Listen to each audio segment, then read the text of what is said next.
জানো তো, এটা না ওই দুদিন আগের ভিডিও, ফ্রাইডের ভিডিও। সেদিন এখানে বাইরে কি ভালোই বৃষ্টি হচ্ছিল, আর ফ্রিজে একটু চিংড়ি মাছও ছিল। ভাবলাম এই বৃষ্টির ওয়েদারে একটু বিরিয়ানি বানাই, তাই ভাবলাম প্রনস বিরিয়ানি বানাই।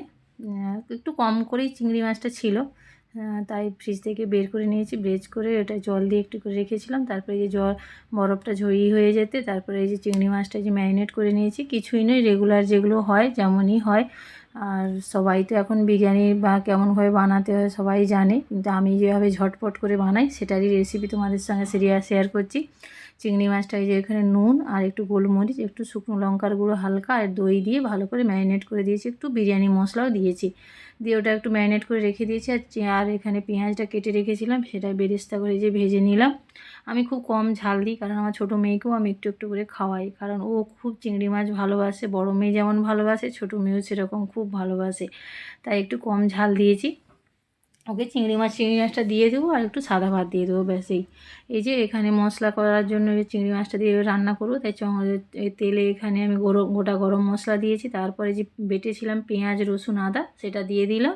তারপরে আর কিছু না, একটু সামান্য হলুদ গুঁড়ো দিয়েছি আর একটু কাশ্মীরি রেড চিলি, ব্যাস। এই দিয়ে মশলাটা ভালো করে ভাজা ভাজা হয়ে যেতে চিংড়ি মাছটা দিয়ে দিয়েছি। এবার ঢাকা দিয়ে ওটা একটু হতে থাক, আর এদিকে আমি চালটা বানিয়ে নিই। চালের জন্য এখানে যে নুন দিয়েছি আর একটু সাদা তেল দিয়েছি আর গোটা গরম মশলা, এখানে এই বড় এলাচ আর ছোটো এলাচ, দারুচিনি, জয়িত্রী আর লবঙ্গ, গোলমরিচ এগুলোই দিয়েছি। দিয়ে জলটা ফুটে গেলে তারপরে চাল দিয়ে দেবো। চালটা আমি ধুয়ে আগে থেকে ভিজিয়ে আর জল ঝরিয়ে রেখে দিয়েছি। এখানে চিংড়ি মাছটাও রেডি হয়ে গেছে, খুব তাড়াতাড়ি হয়ে যায়। আর আমি খুব সিম্পলভাবেই বানাই, যে চালটা হয়ে গেছে, চালটা থেকে জল ঝরিয়ে নেবো, ব্যাস। তারপরে এবার দমে বসিয়ে দেবো। খেতে এত সুস্বাদু হয়, মানে দোকানের বিরিয়ানিকেও হার বানিয়ে দেয়। আমি তো এরভাবেই বানাই, খুব ইজিভাবে, খুব সহজে হয়েই যায়, ব্যাস। এই যে এখানে কড়াইতে এবার আমি একটু ঘি দিয়ে দিয়েছি। নিচে কয়েকটা তেজপাতা দিলে ভালো হতো, আমার কাছে ছিল না তাই দিইনি। তারপরে আর কিছুই না, সিম্পলি চাল দিই, তারপর বাকি যে মাছটা আছে সেটা দিয়ে দেবো। তারপর আমি একটু বাটিতে একটু গরম দুধে স্যাফরন আর একটু কেওড়া জল আর একটু রোজ ওয়াটার দিয়ে আমি ভিজে আর একটু মিঠা আতর দিয়ে রেখে দিয়েছিলাম আগে থেকে, ব্যাস। সেটা দিয়ে দিলাম। তারপরে ধনে পাতা, পুদিনা পাতা এগুলো দিয়ে একটু উপর থেকে ঘি আর একটু বিরিয়ানি মশলা দিয়ে ওটা দমে বসিয়ে রেখে দিল।